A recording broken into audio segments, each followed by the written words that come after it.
Welcome to In Sync, the Female Game. I am Michelle Galbraith. Over the next 30 minutes, we're going to delve into the curious conversation of female health, natural methods of keeping our bodies and mind healthy, vibrant and energised. Welcome, Charlie. Hello. Nice to see you this afternoon. Thank you for having me. Well, Charlie, thank you so much for agreeing to have a little chat with us this afternoon about yoga and how it can benefit in women's health. Yeah. Now, you'll know Charlie from the exercise videos that are in the In Sync 8-week programme. So, Charlie, how did you become interested in yoga practice? I had spent probably the last 15 years dipping in and out of yoga and not really being able to get it. In fact, it threw me in many ways, and I would just turn away and walk away and go and do something else exercise-wise, of kickboxing or running, or it wasn't resonating with me. And it was about 3 years ago, I physically was feeling something was lacking within me. And it wasn't about fitness, it wasn't about losing weight, it wasn't about health, it was just something. It was something wasn't resonating. And I was on a bus in London and just turned to the right, looking out the window, and I just saw sort of yoga studio written on the side of the street. And it was like a penny dropped. And I just thought, I need yoga. That's what I need to do. I really have got to get yoga this time. So I found a studio near to me in Surrey, booked in the next day, and I think about 4 months later, after literally hitting the mat every single day, I started training to be a teacher, because it hit the spot. It was something, I wasn't ready for it before. I wasn't open to it. I wasn't the type of person that could sit still 5 minutes long enough to even take myself and get on my mat. So it was more about timing and then what I was getting once I had showed up and started to just let myself go and take in what yoga was doing for me, was how it started. Basically. Excellent. Well, we'll get into that in a little bit when we talk about female hormones and mindset and energy and that sort of thing. Yeah.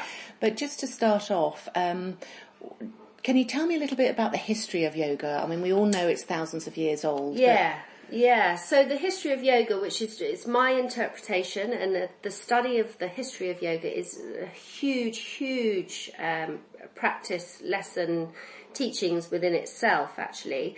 But it started in between 600 and 400 BC, and it was part of a group of people called the Upanishads.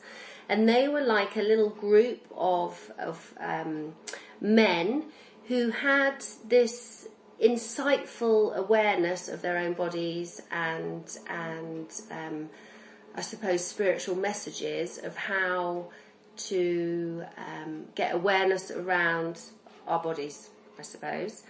And then they started the yoga through these messages that they were getting.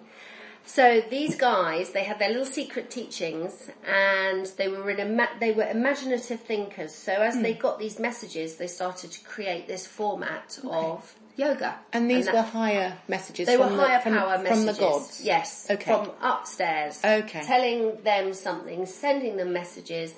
These guys that were on their own spiritual path started getting these filters coming in, and that's how yoga started to come about and be created. Yeah.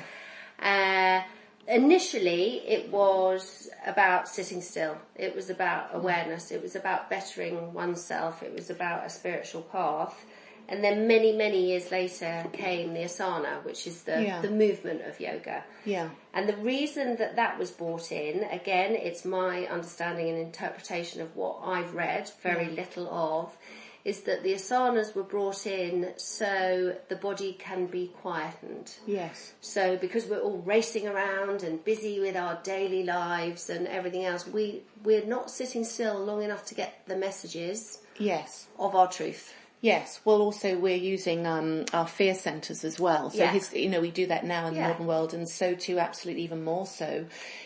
What was the timing you gave? 600 something or other? 600 to 400 BC. Yeah, 400 so to 600 BC. If you think about the cultural, the history of the world, everything was fairly raw and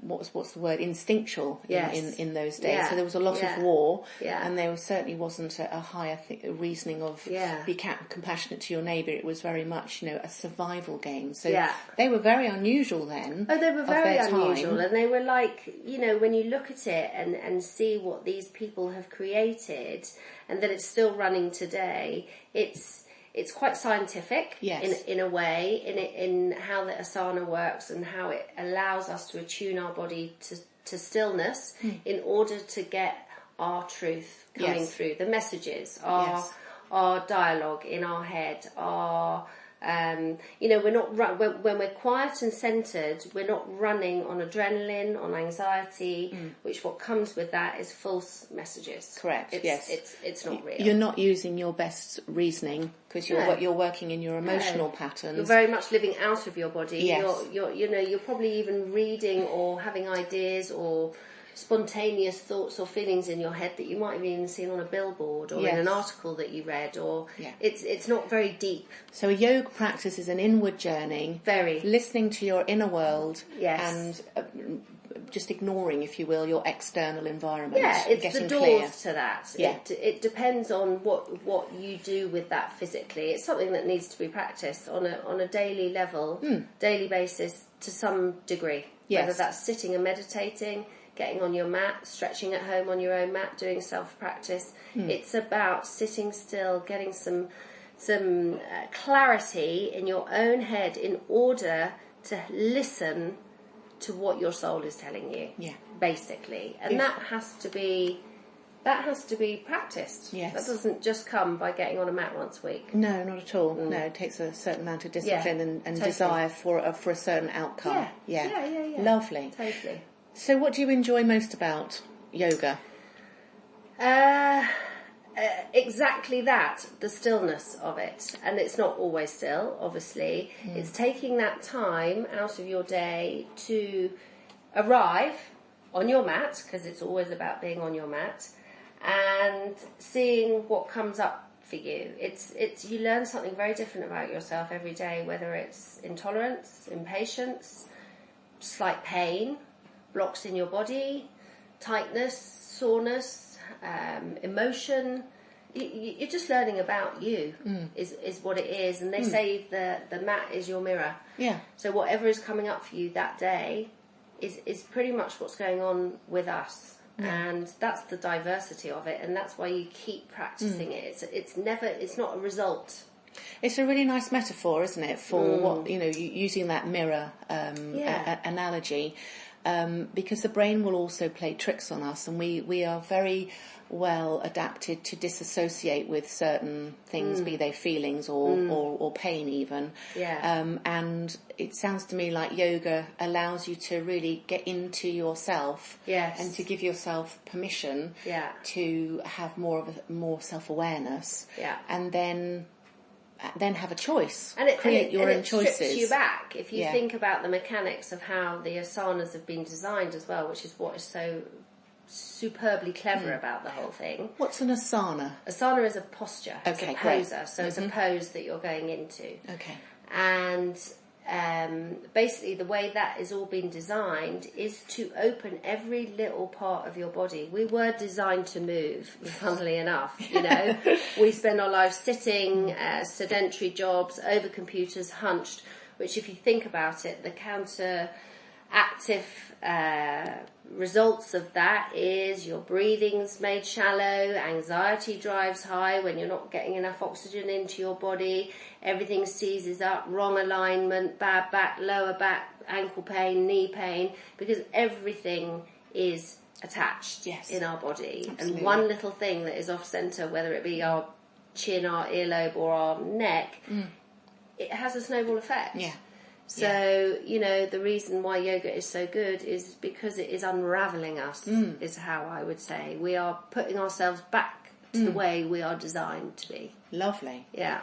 And if you were talking to an 8-year-old, how would you explain the principles of yoga? How would you explain yoga to an 8-year-old? Probably like the engine of a car is probably how I would say it. I would say that, that Mummy and Daddy have to take their cars to the garage every month or whenever it is, twice a year for an MOT because the engine gets clogged up, there gets mud in the engine. You have to take your car to the petrol station to fill it up, otherwise your car doesn't run on petrol. And how you would look at that is basically yoga is the maintenance of the body. The breath is key in your yoga practice, which is the petrol, the fuel to your body. And it drives our system, our breath. Without our breath we're dead, right? Funnily enough, we must not take our breath for granted, but we also don't use our breath in the correct way. We hold our breath, we shallow breathe, and therefore our body starts to become dysfunctional. And it's like the filters of a car. If they're clogged up, if you're putting the wrong petrol in a car, it won't even move. So that would probably be the way I would articulate your body and how yoga would work to a child, because they would get it, they would understand it. Very nice and way our to bodies visualise it.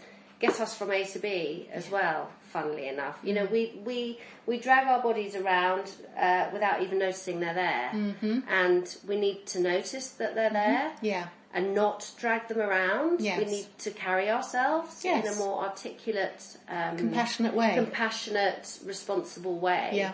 But unfortunately, we treat them like a heap of old rubbish sometimes. We can take ourselves for granted, can't we? Totally. And what happens? Our body then throws back and starts saying, I don't like the way you're treating me, can you do something about it? And often that can be a lifelong lesson, or you can start to listen to the body and the messages that they're giving us and start to do something about it. Lovely. Well, that brings us really nicely into the top 5 health benefits of using yoga for female health.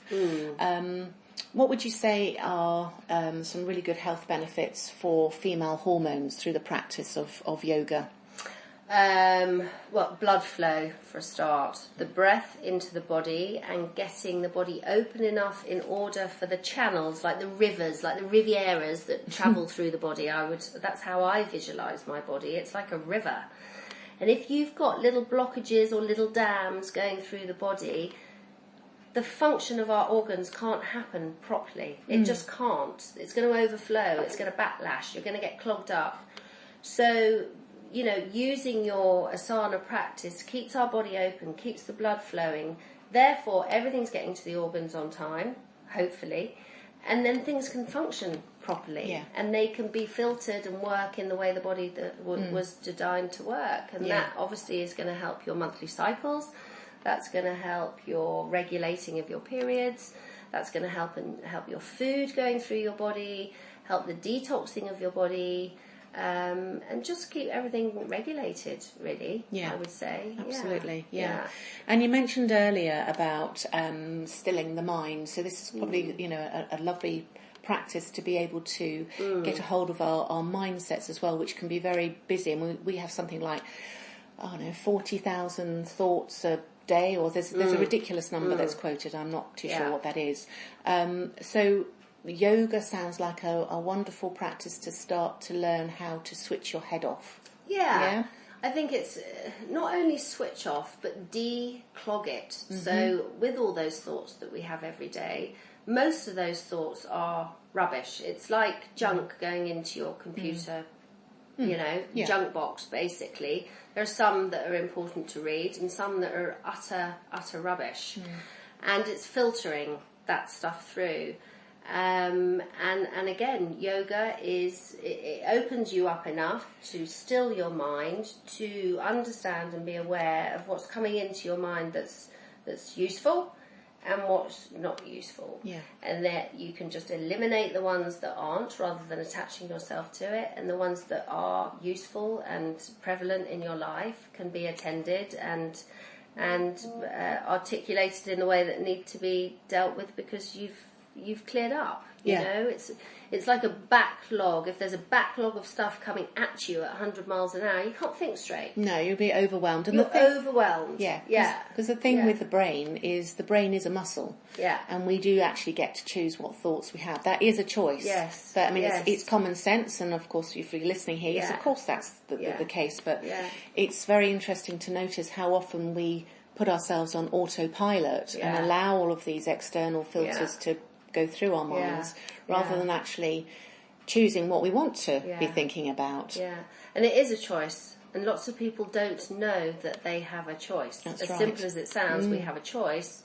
Some people might go, but I don't, because they're my thoughts. Well, yeah, they are, but they're rubbish. You know, if you wrote down every thought that came into our head every day and then wrote it back when you're in a really, really, subtle state of mind, you would look at half of them and laugh. Yes. When we're in a heightened state of mind, they feel really serious. Well, fear is real, and our bodies are hardwired to protect us and keep us safe and keep us alive. So in that fear state, it would be serious. Yeah. But the counteractive part of that fear state is that it churns out so much rubbish that we're kept in fear way too much of the time. Yes. And then we miss the good bits. Absolutely. So, yes, you miss smelling the flowers for sure. Totally. Excellent. So you also mentioned earlier, I've got here for one of the health benefits of yoga possibly being to improve energy and even to ease physical pain. Would you say that would be a reasonable statement of an outcome if you did yoga? And again, back to that sort of the body being the car engine. A lot of physical pain and disease, I believe, again, this is very much the way I take yoga. It's a personal thing to me. I believe disease is a build-up of whether it's food or thoughts or suppressed whatever, whether that be anger or whatever those feelings are, is a build-up of toxic energy in the body, I think. And I'm not a doctor, but it's well, there is a lot more empirical evidence coming through that it exists. Negativity breeds toxicity. Yes. Well, thoughts are things. Yeah, thoughts are things. And then we feed off them, and then our bodies breed off them. So if we are clearing our mind and moving our body, there isn't room inside our body to be storing toxicity. It's because it's free flowing. Yes. You can't. If you've got beautiful clean filters running through your water into your taps, and then you're going to drink it, and they're maintained, the crap isn't going to get in there. No. And that's what yoga does for me. And, I notice if I've done 3-4 days and I haven't done anything for myself, yoga-wise, I will start to physically feel dirty. Not dirty, but, you know what, I need to have an internal sweep, as it were. I need to open my body. I need to move my body. I need to open up. I need to, realign those channels because I might have been sitting for too long, or I'm, of that. This is a really interesting point that you've brought up here, Charlie. So exercise for exercise sake of where you'll be looking after your muscle groups through doing yoga. But what I also understand is that obviously our internal organs are also made of muscle tissues. And does yoga now provide a nice internal workout for our liver and our stomach and our digestive tract? Absolutely. I mean, there's all sorts of... every asana is designed to move some part of the body. But, twisting in yoga, as you twist from side to side, you're drawing in your belly, so you're really sort of crunching into those organs. And then as you release it, it sort of allows surge of energy, of blood to hit those organs, which shifts stuff, which reboots it, as it were. It's like revving the engine of a car, back to that. You take your foot off the throttle and then you rev it and then you put it off and then it warms the engine, in theory. And that's why it's very important to use your breath with your yoga, because it's the driver of the energy into the body. And if our energy is getting stopped at a blockage it's just going to ping back in the opposite direction. Then different pressures are put on organs in different strengths and different levels. And that's where I see health elements out coming of balance, because something's working stronger than it is designed to do, and your heart's beating quicker because the kidneys aren't working, blah, blah, blah, blah, blah, blah. Again, I'm not a doctor, and I don't know the medical terms of all of this, but in a logical thinking, an intuitive thinking of how our body works, it makes complete and utter sense. Yeah, absolutely. You know. And are you aware of conventional medicine embracing yoga practices more fully within certain health protocols? Are you aware of any of that occurring now? Yeah, you see it. Yeah, so the doctors now prescribing it more? I read an article the other day about theatre staff actually in hospitals. Yes. Then going off and doing yoga in their lunchtimes to just recode themselves, rebalance themselves. Yes. You see it every day. I read stuff every single day. Brilliant. To do with people in the medical field, doctors looking into it, doctors prescribing it. And again, it's still teeny tiny, but because I follow those types of articles, I see them. It doesn't mean to say it's out there in... It's all starting to change. Everyday world. It's creeping in, and purely because people are looking for answers. I think more and more other alternatives than stuffing more drugs into their bodies, clogging them up even more disease. And at the end of that, more disease breeds more money in pharmaceutical companies, and that's a whole other subject that I can get onto. But anyway, it is, exactly. Yeah. Well, that's lovely. Well, thank you, Charlie. So let's just finish off then, and what would be your top tips for someone who may be new to yoga? Because there are lots of different yogas that you can go to. There's Hatha, there's Ashtanga, there's hot and there's cold. So if someone is brand new to the practice, and of course you can use the yoga videos on the InSync website, so go and play with those. What would you advise? What would be the first place you would suggest on a yoga journey? I think, first of all, there's so much online. There's so much information. I'd just educate yourself just a little bit of the backbone of yoga, just what it's about, where it comes from. I think it's quite... it's seen very much today as a fitness, which, yes, it is too. Of course it is. But it's about the mental, emotional, spiritual experiences for me as a teacher that are the absolute gifts of what yoga can bring into your life. And I think you can go on Google, you can Google, show me the different styles of yoga, and you'll just get lists of it. Depending on you as a person, whether you like to be challenged, whether you like slow, whether you need calming, it's worth trying all of them.